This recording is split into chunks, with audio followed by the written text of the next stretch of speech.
everyone, welcome to instructional video by Eric Flight. Today's video is going to be about how to set up your settings optimally for Microsoft Flight Simulator 2024. This could probably work for 2020 as well, but I want to show you what I did to get my settings. They've been pretty good. I don't get a lot of crashing desktops, if hardly at all.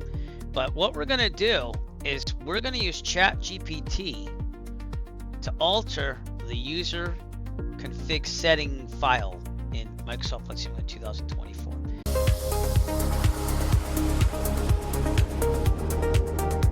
So anyways, I'm going to go to where that file is. You want to go to C drive. It's typically in the C drive under users. And then you're going to have your username for Windows. Mine is Eric underscore right here. So you see that? Now, the next folder, do you see how it's app data right here? It's kind of shadowed out.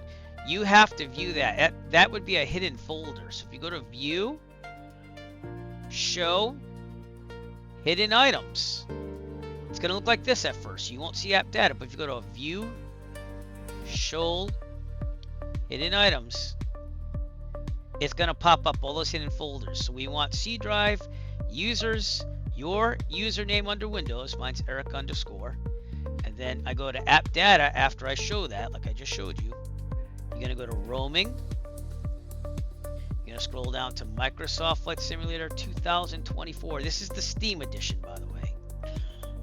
And then within this folder, there's a bunch. You can see that I have all these user config things. What you're going to see, I'm going to move this out for a second. You're going to see just one UserCfg.opt file. This, you want to set up Microsoft Flight Simulator 2024 dual menus and stuff, and it makes this file for all the settings. So if I open this up, I double click, I want to hit Notepad, and I want to hit just once. If I hit always, it's going to have .opt files. Always open up with that, and it gets really confusing. So just click on Notepad, click just once, and it's going to open up your UserCfg.opt in a Notepad file. Notepad, I should say. So anyways, these are all my settings, and this is all set from within the simulator. What you want to do to optimize your system, I have two different user configs. I have one for the PMDG737, and I have one for all the GA flying I do. I typically do GA flying the most, but with that UserCfg.opt file and knowing where it is, you can copy. Just do Control A while you clicked in this notepad. It'll highlight everything. Then push Control C or Edit Copy. It's the same thing. It'll copy all those settings. Okay. Then I'm going to go to a web browser and I'm going to type in ChatGPT.com. You might see it has all this stuff over here, but it'll have a new chat right here. Okay. And what you want to ask, you want to be very specific on this. Okay. So you're going to ask ChatGPT. You're going to say, tell me the best settings both quality and performance in MSFS 2024. They'll understand that. With the following system. Don't hit enter yet. Okay. Typically I put a hyphen and I just tell what I have. So I have an AMD 9950X3D. I have a 3090, an Nvidia 3090. I have 128 gigabytes of 6,000 megahertz RAM. And I also want to tell it typically when I'm going to run. So if you want general aviation only, you'd write flying general aviation. If you want airliners, you might want to actually pick out the actual airliner that you fly. Like I fly the PMDG 737.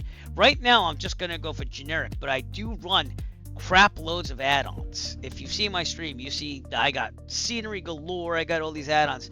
So I'm going to say with a crap load of add-ons, or you could just say a lot, but crap load of add-ons. All right. So it has my processor. It has my GPU. It has how much memory I have in there. And it knows I run a crap load of add-ons. Okay.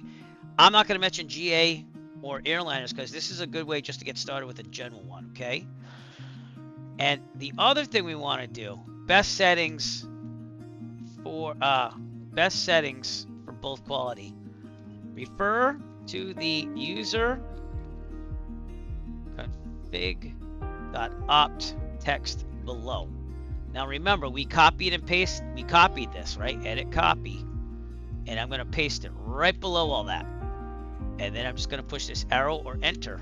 And it's going to analyze everything you just sent there. All your settings. Okay, it's going to take some time. But it's even going to tell you what your system is, right? The 3090 4K heavy add-ons are GPU limited first.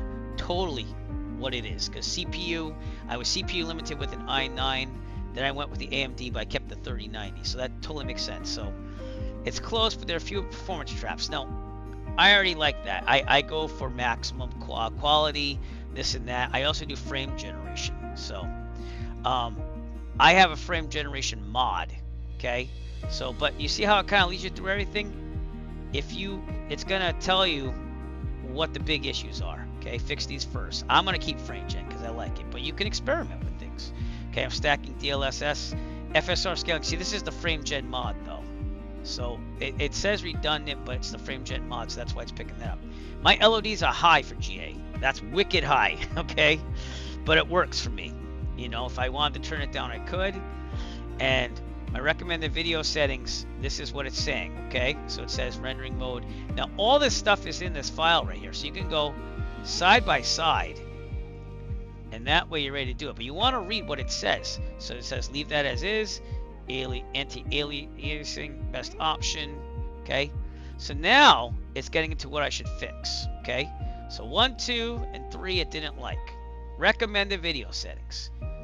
I'm going to edit this right now. Okay. I don't know. Give me 1 second. So it's saying, so I'm going to edit this right now. And it's saying rendering mode. Okay. And if we can't find rendering mode, it says windowed. It's under video, okay? If you can't find a setting, just go edit, find, and type in windowed, and it will find the windowed all over your document. There's only one windowed though, so that's why it says 1. So we're going to leave that there, okay? Full screen borderless, 1. Resolution, I have a 4K monitor. I don't know why it's saying 2137. I'll change that to 2160. And then full screen resolution. It might be because I had a windowed resolution, but it's a borderless window basically. Okay, correct, leave it as is. Anti-aliasing, we're looking for anti-aliasing DLSS, leave it alone. I'm gonna leave that as DLAA, but they say quality, and that would probably help it out a little bit. The sharpen amount, you're gonna look for a sharpen amount right here. It says it should be 0.80. Again, I'm not gonna change my settings. I like my settings. I have different settings for different aircraft, but this will get you optimal settings to start with. And then you can kind of tweak it if you want to. But you notice that it also gives you a reason. Do not use DLA at 4K with add-ons. Again, I can disagree after, but if you're just setting it up for the first time, you probably want to just follow what it says, okay? Frame generation. They don't want to do frame generation because they think my 3090 doesn't support it. It does, because I have a frame gen mod. So I have a mod in there that will allow it to do frame gen, and I like it, so I'm going to leave it alone. But if you have a 4090, a 4000 series or a 5000 series, it might say to put it on because that's native support. That means that it automatically does that, okay?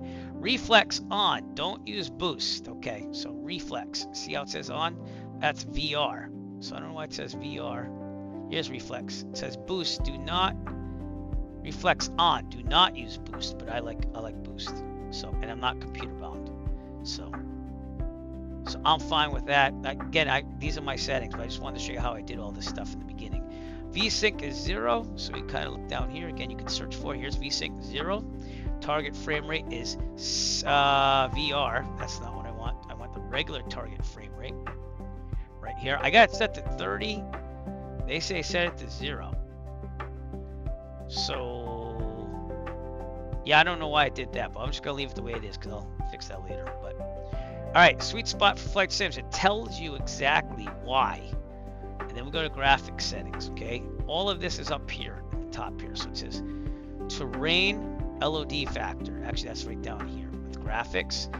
These are major settings right here. This level of detail factor is how much it loads in distances and stuff. There's a radius around the plane where it will load scenery ahead of time. The bigger the number, the more it actually loads. That's the generic way of explaining this, okay? But this, I've got this cranked up high. They're saying go a little bit easier. And that makes sense in a way, but again, I like my settings. But start with what they tell you and then tweak it from there. They're going to come very close to that, all right? Textures, 3090, okay? Texture resolution, you might have to look for that a little bit. So I'm going to scroll down. Again, if I can't find it, what am I going to do? Edit, find, and I'm going to type in texture resolution. See if it pops up. There it is, right up there. It's under texture, okay? So texture resolution 0, and max anisotropy is anisotropy, sorry, is 16. So again, that'd be ultra settings. Keep ultra. Good balance, terrain, tessellation. I have mine up a little bit. That's the amount of, I believe, triangles on like mountains and stuff. Can't remember. You can ask it what it is. It'll tell you. Vector data tessellations 2. Clouds and lighting. That would be your volumetric settings here. So we're going to look for that. And that would be under volumetric settings. And if we can't find it, we go edit, find, volumetric. Oops, edit, find, volumetric, clouds. There we go. 1 and 3. But they want 3 and 2. So quality is 3. Volumetric lights is down here. That's quality of 2 they want. But again, I like my settings. Start with what they tell you. Tweak it from there. If you think you could push a little bit more, that's up to you. Try it. If not, go back. Okay. Water. The water settings is saying 512. Getting if I can't find it, I'm gonna go to edit, find water. I just did that so you know where it is. It's right down there. I have it set to 256. So again, I don't know why that's that, but that's just the way I put it. Okay. Perfect. Shadows, which are big frame per second killers. They're telling you all that. Again, you just find all this stuff one at a time and change it. Okay. And they even at the end summarize it. Okay. They're saying your Nvidia control panel, you want to go in there and change that. That would be under right click on your monitor. Show more options. This is the old Nvidia control panel. Okay. What you want to do is you want to go to program settings. So you want to adjust, where is it? Manage 3D settings. You're going to go to program settings. And over here, it's going to load all these programs that it has profiles for. Once you touch the opt file, see that we're waiting for this, you're going to go file, save. And that's going to ask where to save it. You want to save it in the same place. Now, what I would do is I wouldn't overwrite it unless it's the first time I've done this. Okay. So I would save it as all files. And I save it as userconfig basic.opt and push save. Now what that's going to do is inside your folder, the app data roaming Microsoft, it's going to save it outside of that. This is so you have your original settings. This is so that you have the settings you're going to try. You have 2 different opt files. It's only going to read userconfig.opt. So if I want to use this file, I could call this userconfig.old, which is your default, your original file. Okay. And yes, I want to change it, and then I'm going to change my newer one that I did all the settings on to userconfig.opt. Now it's going to read that new file. You might also just want to make a copy. So if I have userconfig basic, I go copy, and then I right-click paste, and then I rename this one, and that way I'll always have the basic opt file there as a backup. The last thing about having a userconfig.opt file is whatever you want to use. Like let's say I want to use this old file here. Okay. Call it opt. You also, yes, I want to change it to opt. I right click on it, I push properties, and I push read only. I make sure that's checked off because that way it's not going to get overridden by anything in Microsoft Flight Simulator 2024. That's a very important step. I almost missed that one. You need to do that so that if any settings get changed within the simulator, it's not going to change it permanently. Read only, right click, properties, read only, make sure it's protected. Then you load up your simulator and you try it out and you see what the settings do. It's probably going to be way better because what ChatGPT is doing, they're searching online to what everyone said about their performance optimizations and checking for things, and they're trying to get what's best for your system based on what people have said with their systems. All right, we're back at NVIDIA control panel. You can see that over here it says Microsoft Flight Simulator 2024. You just click this and scroll till you get it. If you don't have it, you're going to push add, and you're going to find out where your Microsoft Flight Simulator 2024 exec file is. For Steam, it's in Steam library / backslash Steam apps / common / MS 2024. I'll try to post where it is under the Windows Store installation, but I'm going to do Steam for now. And then you take all these program settings after you have this over there, and you'd set it for that, say maximum performance, low latency mode off. This is going to configure your system to be awesome. And you could always tweak it a little bit if you want to. Here are the expected results once you enter all these into there and you edit your use config. You're going to have about 40 to 50 heavy add-on airports. 0 main thread spike, so it's not going to pause. Hopefully no micro stutters on approach. Lower VRAM usage. I have 24 gigs of RAM, so it would max out in some places, but this is saying it's going to take care of that. And much smoother glass cockpit behavior. And then you can go further. I mean, you can go and do PMD Phoenix specific, but just get your basic settings going on. And use ChatGPT to do that, because I'm telling you, it was night and day with me just trying to fiddle around with settings, and it tells you exactly why. So that is a general overview on how to use ChatGPT to set up Microsoft Flight Simulator for your system. Just remember, the more specific you are in the original prompt, the AI prompt, the better it's going to give you, because it's going to go right to every little detail. Tell it what you run. Tell it if you run a lot of add-ons. Tell it if you tell it exactly what you want, and it's going to try to tell you the settings that will get there. All right, I hope this video helped. Just a quick little overview on how to use ChatGPT to set up Microsoft Flight Simulator 2024 for your system, because there's tons of people out there that are like, what settings should I use? Go to ChatGPT, enter in your system settings. It will spit out some things. Save it as the UserCfg.opt file, and then tweak away from there. You'll get a good baseline. You can see if you can push some things or not. And that's the way that I do it in my system. I think it looks great. Don't really have a lot of problems. So anyways, Eric Flight, peace out. Hope this video was worth it. And I wish you much success on your Microsoft Flight Simulator 2024 settings. Have a great night.